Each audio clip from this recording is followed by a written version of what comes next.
Hello, Shawn Persinger here once again for Elixir Guitar Strings. Today I'm going to show you some singer-songwriter chord substitutions. Now, download the sheet music for this particular lesson because this gets a little music theory heavy. There is notation for this, and there's also a little chart about which chords substitute easily for each other. By the way, this guitar, strung with Elixir Nano Webs 10 to 47, relatively light, but that's what I like to play. Let's get to the lesson.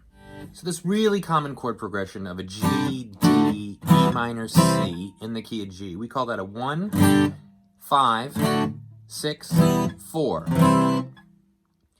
I'm going to substitute the second time a B minor for the D. And the reason those two chords can substitute is one, they're called a relative major minor. It's a little bit difficult to see until you do it like this. Here's a D chord, and here's a B minor chord. So there's only one note difference between a B minor and a D. That's why they can sub. But then I'm going to substitute A minor for the C. And that's going to get me a chord progression that goes 1, 3, 6, 2. And that's going to substitute for our first one. Let's put it all together.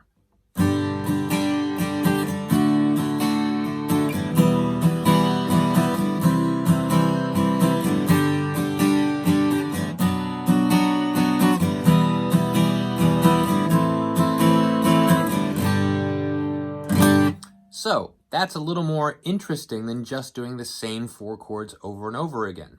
Now, same idea. This time I'm going to substitute the 3 for the 1, and that B minor, I'm going to just change one note.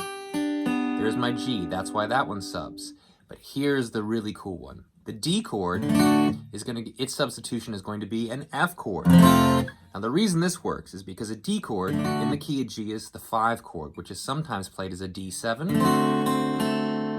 And there we have a C and an A, and now I change my F sharp to an F, and that's why the F substitutes for the D or the D7. Let's hear all this in context.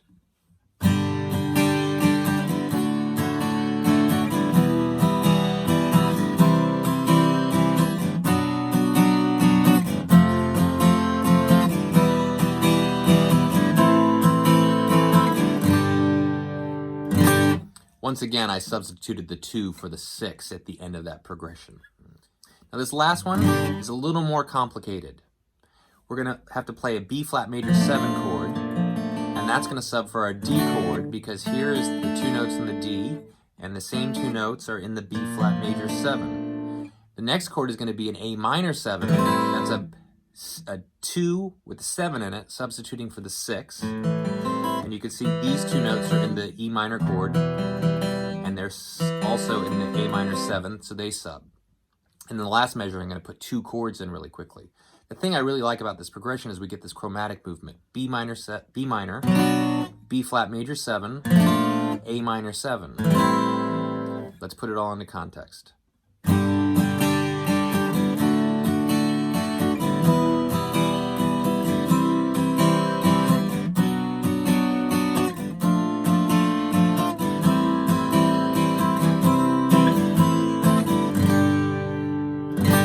So now what I want to show you is that these chord substitutions, even though they might sound unusual at first, they really do work over melodies if your melody is in this key, the key of G in this particular case.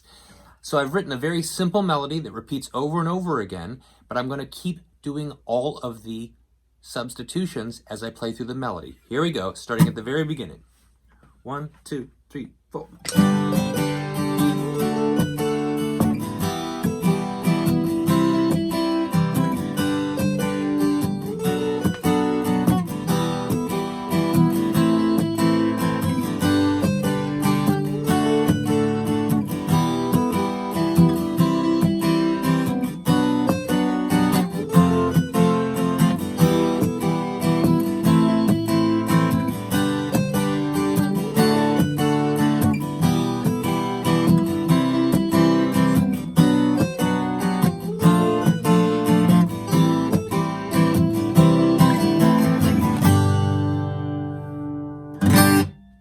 And there you have it, some alternatives, some substitutions for very common chord progressions. By the way, if it wasn't obvious, there is almost an infinite number of combinations that you can do. So you don't have to stick with the ones that I showed you. You should mix and match and try to come up with some of your own substitutions as well.